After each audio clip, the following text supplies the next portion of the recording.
Graça e paz, irmãos. Gostaria de compartilhar uma palavra com você nesse dia. Abra sua Bíblia comigo em Gênesis, capítulo de número 4, versículo de número 16 até o 24. Falar um pouquinho sobre a geração de Caim e a geração de Sete.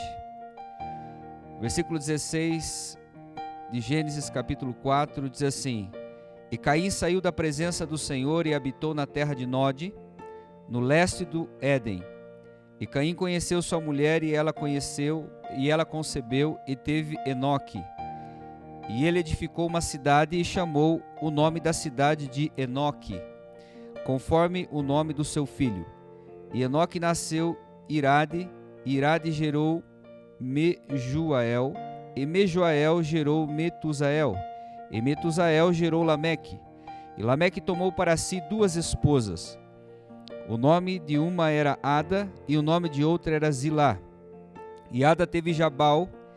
Ele foi o pai dos que habitam em tendas e dos que têm gado. E o nome de seu irmão era Jubal. Ele foi o pai de todos os que manuseiam a harpa e o órgão. E Zilá, ela também teve Tubal-Caim, um instrutor de todo o artifício, de bronze e ferro. E a irmã de Tubal-Caim era Naamá. E Lameque disse às suas mulheres, Ada e Zilá: Ouvi a minha voz, mulheres de Lameque, escutai as minhas palavras, pois eu matei um homem pela minha ferida e um jovem pelo meu sofrimento. Se Caim for vingado 7 vezes, Lameque certamente 70 vezes 7. Eu gostaria de falar sobre os feitos da geração de Caim e como esta geração de Caim, ela não foi lembrada, não foi contado os seus dias, de quantos dias viveu a geração de Caim pelos seus feitos. Entendendo essa palavra, eu acredito que aqueles dias que nós vivemos produzindo algo da terra para a terra, para os céus é como se nós não estivéssemos vivido. Agora, aquilo que nós produzimos dos céus para a terra é como se nós tivéssemos vividos. Vamos olhar alguns feitos da geração de Caim. Versículo 16: Caim saiu da presença do Senhor. Versículo de número 17: se relacionou com sua mulher e gerou filho. Versículo de número 17 ainda: edificou uma cidade e colocou o nome do seu filho, Enoque. Versículo 20: habitaram em tendas e tiveram gados. Versículo 21, manuseavam harpa e órgão. Versículo 22, instrutor de todo o artifício de bronze e ferro. Versículo 23, mataram um homem pela ferida e um jovem pelo sofrimento. Versículo de número 24, se tornaram vingativos. Então esses foram os feitos da geração de Caim. E depois dessa geração nós vemos tudo que foi plantado de ruim nesta geração começou a se multiplicar sobre a terra. Agora eu queria ler um pouquinho sobre a geração de Sete. No mesmo capítulo 4 de Gênesis, porém, versículo 25 diz assim: E Adão conheceu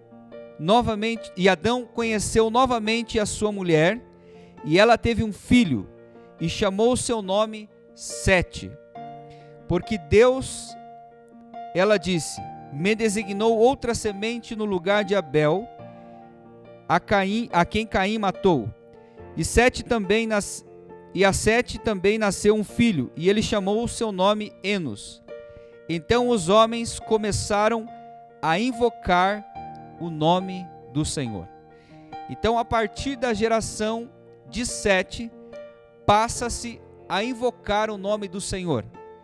Como a Bíblia fala, Caim tinha matado Abel, e depois Caim sai da presença de Deus. E depois, quando Adão e Eva geram um novo filho, a partir desse filho chamado Sete, começa-se a invocar o nome do Senhor. Então, uma geração que passa a andar segundo o propósito de Deus na terra. Eu queria ler também, continuar a leitura em Gênesis ainda, que diz assim, sobre a geração de Adão.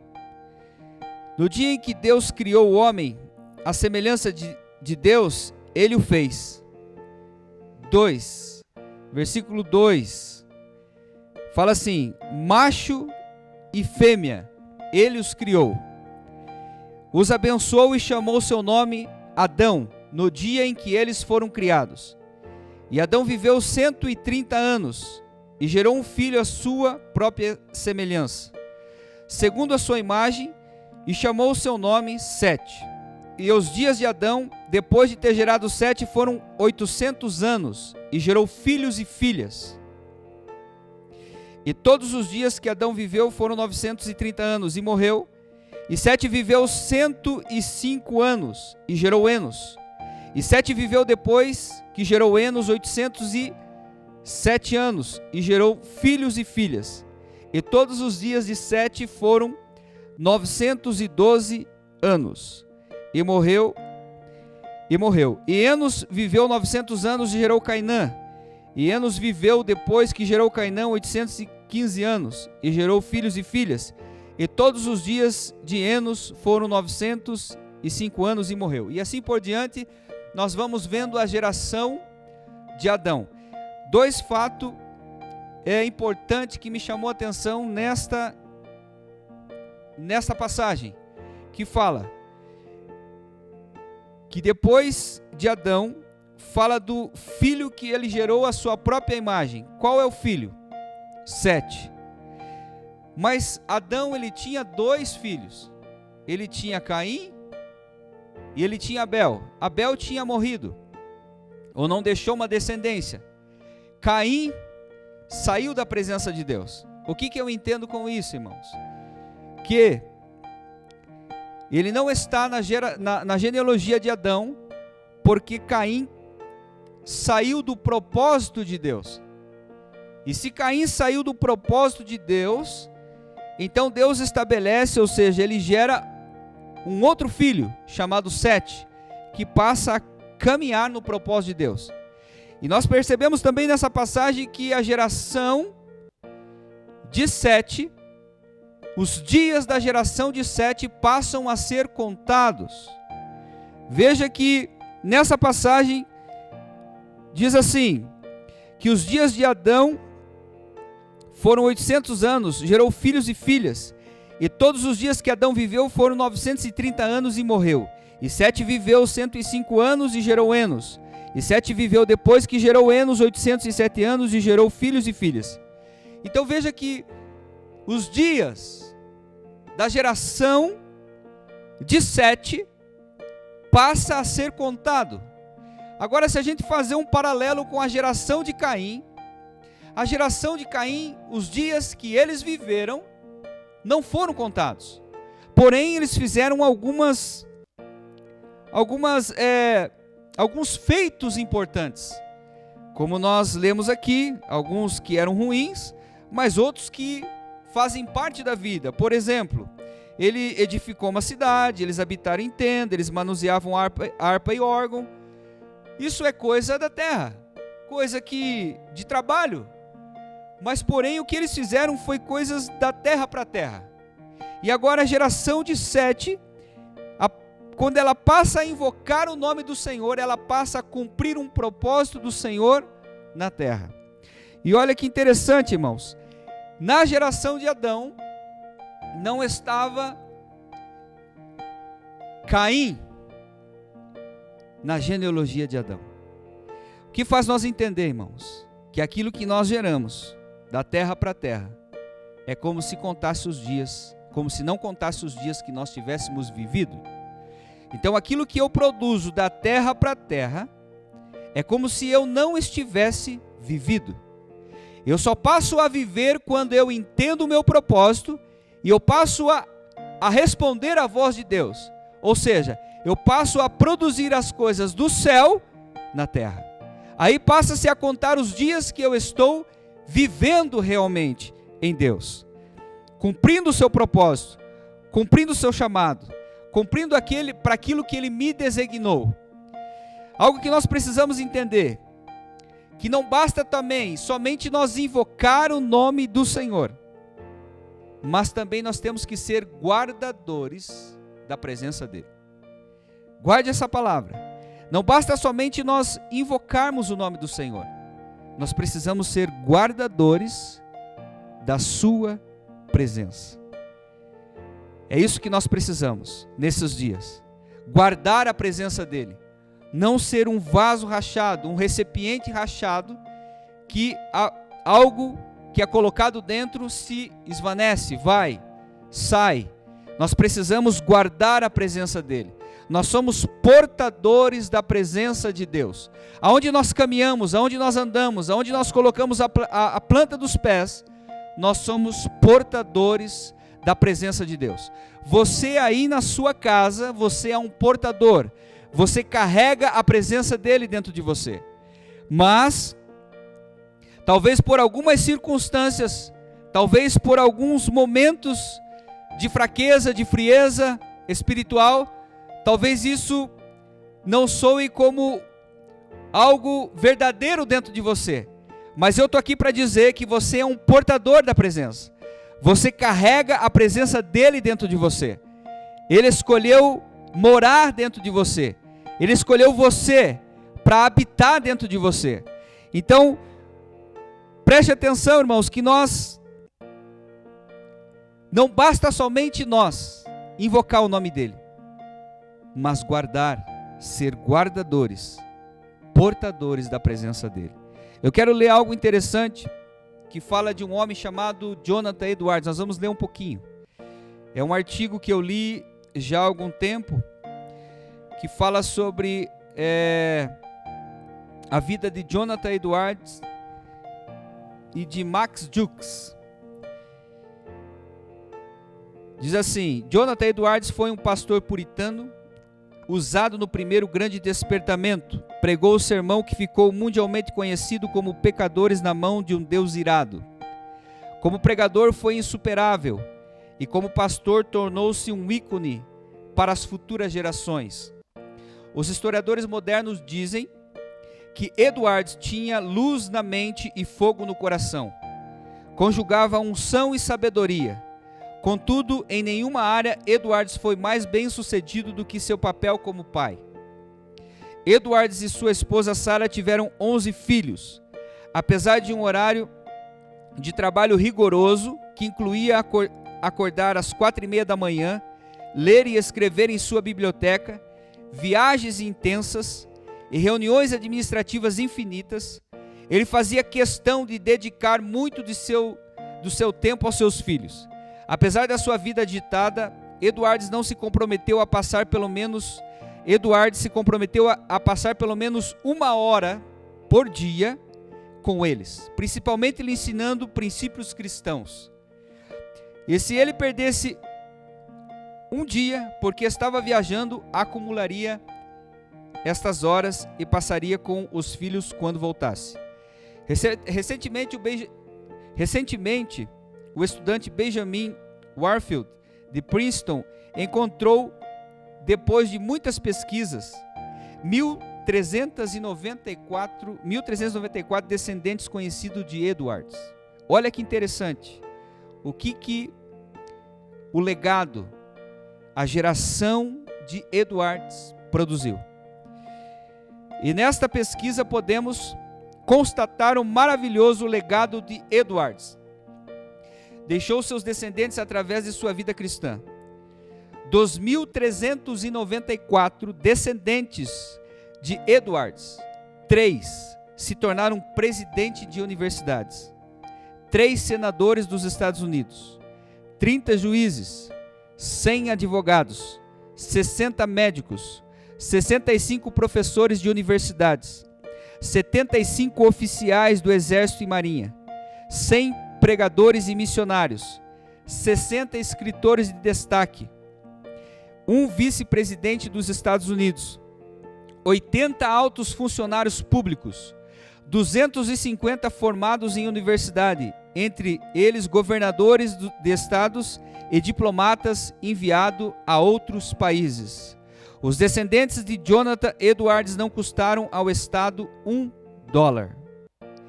Veja o legado que este homem deixou, porque ele entendeu o seu chamado e ele entendeu o seu propósito.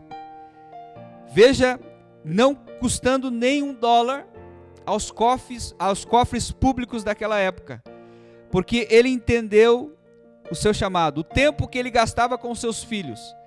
E eu viajo nesse entendimento que os seus filhos foram passando esse conhecimento, esse ensino, de geração em geração, e produzindo esses homens importantes que foram pessoas de destaques na sociedade naquela época. Agora veja que interessante também a descendência de Max Jukes. Eu vou ler para você. Por outro lado, o estudante Benjamin Warfield também pesquisou a vida de Max Jukes, um famoso ateu contemporâneo a Edwards, o qual frequentemente atacava os discursos, a ideologia e as pregações de Edwards. Mas Jukes, o ateu, viveu uma vida ímpia, casou-se com uma jovem ímpia e também deixou um legado para seus descendentes. Da descendência dessa união entre Jukes e sua esposa, pesquisada por Benjamin, constatou-se que todos os seus descendentes encontrados, 310 morreram como indigentes, 150 foram criminosos, sendo 78 assassinos, 100 eram alcoólatras, mais da metade das mulheres prostitutas. Os 540 descendentes de Jukes custaram ao Estado $1.250.000. A história de Jonathan Edwards é um exemplo do que alguns sociólogos chamam a regra das 5 gerações. Como pai, cria seus filhos e o amor que eles dão aos valores que ensinam, o ambiente emocional que oferecem, a educação que provém, não só influencia seus filhos, mas as 4 gerações seguintes. Então, nesta pesquisa que nós lemos agora, que eu acabei de ler para você, eu queria te fazer uma pergunta. Como que está sendo esse momento que você está na casa com seus filhos, com a sua esposa, nesse ambiente familiar, ou talvez os filhos com os pais? Como que tem sido esse ambiente? Porque nós lemos aqui desta regra das 5 gerações que os sociólogos chamam, da forma com que Jonathan Edwards conduzia a família daquela época, passando-se o conhecimento do Senhor, estando num ambiente preparado de palavra, de ensino das Escrituras, para que a sociedade fosse uma sociedade fortalecida com princípios e valores do reino de Deus. Então isso faz a gente parar para pensar um pouco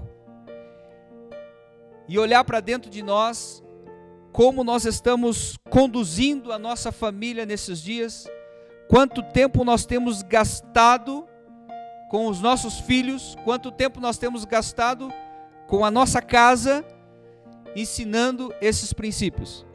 Ou vamos deixar que a vida ensine? Não é a vida, mas é nós como pais, direcionando os nossos filhos, dando limite aos nossos filhos e protegendo os nossos filhos, investindo na vida deles. Nós devemos conduzir dessa forma, nós devemos conduzir desta maneira. E hoje você tem tempo para isso, pai. Hoje você tem tempo para conduzir a sua família neste lugar de entendimento, para que seja uma sociedade, para que seja uma sociedade fortalecida com princípios e valores do reino de Deus. Nós vemos que todo o pai reproduz filhos segundo a sua espécie. Gênesis fala para Adão e Eva para que eles multiplicassem e enchessem a terra. Em outras palavras, Deus estava dizendo assim: assim como eu formei você, Adão e Eva, eu quero que vocês façam Adãozinhos e Evas, tementes a Deus, antes do pecado eu estou falando, tementes a Deus, iguaizinhos a você. Que tipo de filhos nós temos gerado para esses dias? São filhos que são parecidos conosco? Se é parecido conosco, nós somos ou estamos se tornando parecido com Cristo? Porque se nós estamos se tornando parecido com Cristo, nossos filhos se tornarão parecido com Cristo. Mas se nós estamos se tornando somente pessoas que vivem da terra para a terra, nossos filhos vai ser uma geração fazendo coisas da terra para a terra, e não vão cumprir o seu propósito, vão andar como órfãos, vão andar como turistas, vão andar como pessoas vagando para este mundo sem cumprir o propósito e o chamado de Deus. Então eu queria deixar um alerta para você, deixar esta palavra para você. Que tipo de filhos você tem gerado nesses dias? Que tipo de filhos? O teu filho está se tornando parecido com Cristo? Se ele está se tornando parecido com Cristo, é porque você está se tornando parecido com Cristo. Mas se ele não está se tornando parecido com Cristo, é porque você não está se tornando parecido com Cristo. Eu falava nesses dias que o maior desafio de nós estarmos em casa nesse dia não é as lives que nós temos ouvido e muitas pregações que nós temos ouvido no Brasil e na nação e fora da nação, porque está sendo uma abundância tremenda de tantas palavras e ensino. O nosso maior desafio nesses dias, sabe qual é? É o entretenimento. É o momento que nós deixamos para nos entreter, sem buscarmos a Deus junto em família, orarmos juntos, buscar uma palavra, estar em oração, estar na consagração do Senhor. O nosso maior desafio, o nosso maior competidor desses dias é o entretenimento. É o entretenimento, não são as mensagens que são ministradas. Porque as mensagens são mensagens poderosas. Você pode se servir de todos os pratos. É como se você chegasse num restaurante. É como se você chegasse num lugar e você não soubesse o que comer. Meu Deus, tanta coisa gostosa, tanta coisa saborosa para nós comer. Você não sabe o que se servir. Mas sabe qual é, irmãos? Nós deixamos essa comida saborosa, que é uma comida do reino de Deus, é uma palavra que alimenta a nossa alma, alimenta o nosso espírito, para alimentar a nossa carne, para alimentar a nossa vontade, os nossos desejos. O nosso maior desafio nesses dias não é as lives, não é o que a produção da internet está colocando de palavras pontuais para os nossos dias, usando homens e mulheres de Deus. O nosso maior desafio, o nosso maior competidor é o entretenimento. É a Netflix, são os filmes, são os programas, são os seriados. É isso que tem abafado. Eu não estou falando que isso é errado, mas eu vou dizer para você, se você gasta 10 minutos buscando a Deus, então gaste 10 minutos no entretenimento.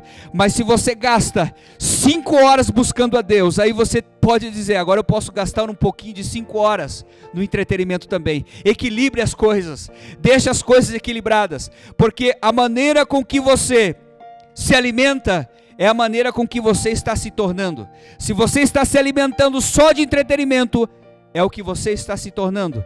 Mas se você está se alimentando da palavra de Deus, daquilo que envolve a presença de Deus, daquilo que envolve o Senhor, eu vou dizer para você, você está se tornando parecido com Cristo. Eu quero correr aqui para nós fecharmos esta palavra, que diz assim: me diga quais são as suas prioridades diárias, e com quem você tem gastado mais tempo diário, que eu te digo a que geração você pertence. Me diga quais são suas prioridades diárias e com quem você tem gastado mais tempo diário, que eu te digo a geração que você pertence. Se você pertence à geração de Sete ou se você pertence à geração de Caim. Aleluia! Glória a Deus! Nada pode ser mais importante na nossa vida do que o nosso relacionamento com Deus. Nada pode ser mais importante na nossa vida do que o nosso relacionamento com Deus. Porque agora você tem tempo não só de viver das experiências dos outros, mas também de viver as suas próprias experiências, de estar buscando a Deus em oração, na palavra, ter um momento de intimidade com Ele, um relacionamento com Ele. Amém? Glória a Deus, que esta palavra pegue você por dentro, que esta palavra te edifique, que esta palavra confronte você aí dentro e olhe para dentro de você e veja com quem você tem gastado mais tempo, porque com quem você está gastando mais tempo é com quem você vai se tornar parecido. Eu vou repetir, com quem você tem gastado mais tempo é com quem você vai se tornar parecido. Aleluia! Então agora esta palavra, olhe para dentro de você e comece a analisar agora com quem você tem gastado mais tempo. Você sabe claramente quando Deus está falando com você? Você consegue ouvir audivelmente quando Deus está falando com você? Você consegue ouvir? Você já pensou se Abraão, ele não soubesse discernir a voz de Deus? Você já pensou se naquele momento que ele estava indo para oferecer o seu filho como sacrifício, naquele momento que ele foi para sacrificar o seu filho, se ele não discernisse que aquela voz era a voz do Senhor, ele teria sacrificado e matado o seu filho. Muitos hoje, por não discernir a voz de Deus, que é Deus que está falando, têm sacrificado muitas coisas na vida, têm perdido muitos e muitos Isaques, por não discernir a voz de Deus. Eu quero ler mais uma passagem para você, que se encontra no livro de Jó, no capítulo 33, eu vou ler do versículo 14 ao 26, eu vou ler na versão da Bíblia Viva, que diz assim: além do mais, Deus se revela ao homem, mesmo que você não tenha percebido isso. Ele se revela através de sonhos e visões, quando os homens estão dormindo profundamente. Nestas horas Deus faz o homem ouvir seus ensinos e lhe dá sabedoria e instruções, para mudar as ideias erradas do homem, para livrar o homem do orgulho, e evitar o castigo terrível que ele tem para o pecado. Além disso, Deus manda uma doença grave ou uma dor muito forte que chega a agitar os ossos, a ponto do homem perder completamente a vontade de comer. Por mais gostosa que seja a comida, ele vai emagrecendo até acabar quase só pele e osso. Pouco a pouco a morte aproxima-se dele, mas se houver um anjo do céu para cuidar dele e pedir em favor dele e lhe ensinar o que é certo, Deus terá misericórdia desse homem, dirá o anjo: salve este homem, porque o pecado dele já foi pago. Então o corpo desse homem se tornará saudável como de um bebê, e ele ficará forte como um jovem. Ele fará orações sinceras a Deus e receberá respostas. Viverá feliz na presença de Deus e será considerado justo. Depois ele dirá a seus amigos: eu pequei, desobedecendo a lei de Deus, mas ele me perdoou. Deus me livrou do castigo merecido, a morte, e me fez andar pelos caminhos da luz. Sim, Deus faz essas coisas acontecerem na vida do homem, em alguns casos 2 ou 3 vezes, para livrar este homem da morte eterna e fazer brilhar sobre ele a luz da vida. Veja que poderoso esta passagem, na versão da Bíblia Viva. Com alguns Deus vai falar 2 ou 3 vezes. Quantas pessoas você conhece que Deus alertou, que Deus despertou? 1, 2, 3 vezes. E quantas pessoas você conhece que Deus despertou e já não faz parte, não está no nosso meio, porque já foi, já passou, já morreu, já faleceu? Quantas e quantas pessoas que Deus foi alertando e não deram ouvido. E olha que interessante, irmão, sabe aquele momento que você está dormindo? Aqui nós lemos nessa passagem, aquele momento que você está dormindo. Você levantou pela manhã, você não buscou a Deus, você não procurou o Senhor, passou todo o dia, não teve nenhum momento com Ele. No momento que você chega em casa, que você toma teu banho, que você vai para a TV ou vai fazer as tuas coisas, e depois você vai dormir durante a noite, naquele momento, a Bíblia fala que Deus está examinando o homem. A Bíblia aqui nessa passagem diz, olha só, no versículo de número 15: e ele se revela através de sonhos e visões. De Jó, capítulo 33. E ele se revela através de sonhos e visões quando os homens estão dormindo profundamente. O momento que você está dormindo profundamente, Deus está te examinando. Versículo 16: nessas horas Deus faz o homem ouvir os seus ensinos e lhe dará sabedoria e instruções para mudar as ideias erradas do homem, para livrar o homem do orgulho e evitar o castigo terrível que ele tem para o pecado. Que Deus maravilhoso, que Deus maravilhoso. Nós passamos o dia todo fazendo coisas da terra para a terra, não se envolvemos nem um pouco com aquilo que é o propósito dele, e no momento que nós vamos dormir, ele nos examina profundamente. Aleluia. E alguns têm pesadelo muitas vezes. Sabe por que Deus faz isso? Para nos livrar dos caminhos errados, para nos livrar da cova. Quantos de vocês já teve um sonho e quando você levanta pela manhã, você levanta meio que perplexo? Você não via a hora daquele sonho terminar.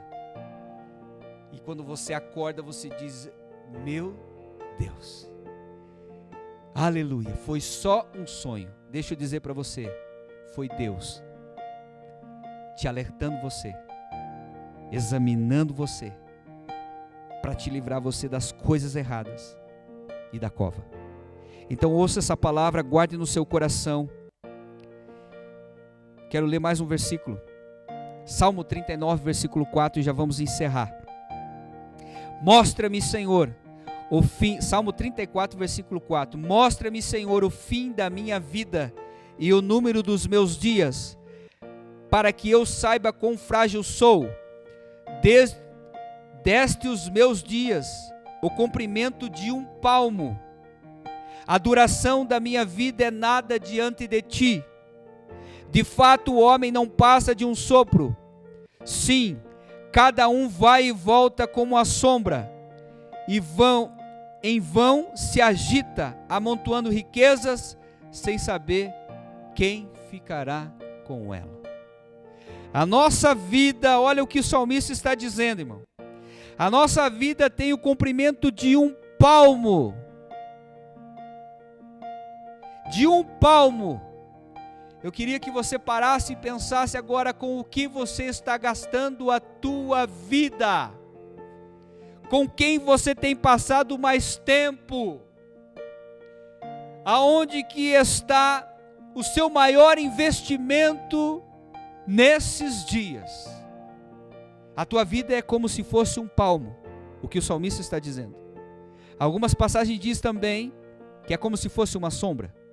Hoje está aqui, amanhã já não está mais. A nossa vida é passageira. Deixa eu te dar um conselho para você, viu? Gaste o seu tempo com o Senhor. Gaste a sua vida com o Senhor. Tira um momento agora na sua casa. Tira um momento agora com a sua esposa, com os seus filhos. Dobre o seu joelho, ou sentado mesmo, ou em pé mesmo, e clame ao Senhor, porque nós não sabemos o que acontecerá no dia do amanhã. Pode ser que nós estamos aqui agora, mas amanhã já nós não estamos mais. Então esse é o momento agora de você buscar o Senhor, dizer: Senhor, eu estou voltando. Eu estou voltando, eu estou me posicionando no lugar que o Senhor me chamou. Obrigado, Senhor, por me dar mais uma chance, porque no tempo de Deus não existe o amanhã, não existe o passado. No tempo de Deus é hoje. Amém? No tempo de Deus é hoje. O amanhã é hoje e o ontem também é hoje. Porque Deus, ele não está preso ao nosso tempo. Então agora é o momento de você buscar a Ele em família. De você agora ir para o teu quarto, você talvez falar com a tua esposa, falar com os teus filhos e dizer: me dá um tempo agora. Me dá um tempo que agora eu quero buscar. Me dá um tempo agora que eu quero me jogar nos braços dele. Eu preciso. Lembra quando você buscava o Senhor, lembra quando você clamava o Senhor, lembra quando você orava, lembra quando você tinha aquela paixão, aquele fogo dentro de você por aquilo que era do Senhor. Eu quero dizer para você, isso está dentro de você, isso está dentro de você, só que você escolheu caminhos que te levaram distante dele, mas hoje Deus está dizendo, entra neste lugar que eu quero acender você, eu quero queimar você por dentro, quero tornar você uma chama, para que todos vejam você queimar. Amém? Deus abençoe a sua vida, Deus abençoe a sua família, e que o Senhor continue falando mesmo ao término dessa palavra, em nome de Jesus.